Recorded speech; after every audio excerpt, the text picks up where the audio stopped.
ధైర్యం, దానవీరతనం ఇవన్నీ ఒక వ్యక్తిలో ఉంటే అతను కర్ణుడు.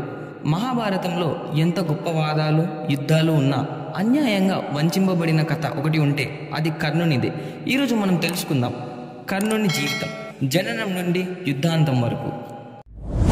కర్ణుడు కుంతీదేవికి పుట్టిన మొదటి కుమారుడు. కుంతీదేవి పాండవులకి తల్లి, అలాగే కర్ణుడికి కూడా తల్లే. అది ఎలాగంటే కుంతీదేవికి దుర్వాస మహర్షి వరమిచ్చారు, ఏ దేవతను పిలిచినా తనకి ఆ దేవత నుండి సంతానం కలుగుతుందని. కుంతీదేవి ఒకనాడు పరీక్షగా సూర్యుడిని పిలిచింది. సూర్యుని ఆశీర్వాదంతో కర్ణుడు జన్మించాడు.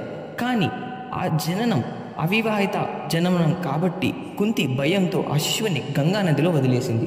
ఆ శిశువుని అధీరథుడు అనే రథసారథి దంపతులు కనుక్కున్నారు, తన కుమారునిగా పెంచారు.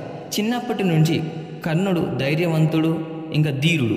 కర్ణుడు క్షత్రియుడు కాదని కారణంగా ద్రోణాచార్య ఆయనను స్వీకరించలేదు.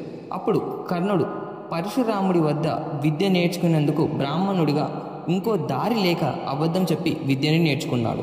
ఒకరోజు పరశురాముడు కర్ణుని తొడపైన తలపెట్టి విశ్రాంతి తీసుకున్నాడు.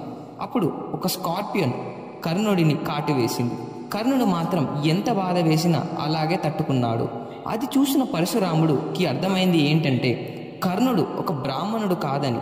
అతనికి పట్టిన బాధ చూసి ఓర్చుకున్న ఓపికని బట్టి నిర్ణయిస్తాడు. అప్పుడు కోపంతో పరశురాముడు కర్ణుడిపై శాపం పెడతాడు, నీ జీవితంలో అతి ముఖ్యమైన సమయంలో నీవు నేర్చుకున్న విద్యని మర్చిపోతావు అని.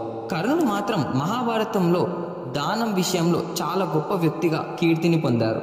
అతను ఎవరినైనా ఖాళీ చేతులతో వెనక్కి పంపించేవారు కాదు. ఎంత గొప్ప వ్యక్తి అంటే చివరిగా తన భాగమైన కవచ కుండలాలను కూడా తను దానం చేస్తారు. ఈ వీడియో నచ్చితే ఒక లైక్ చేయండి.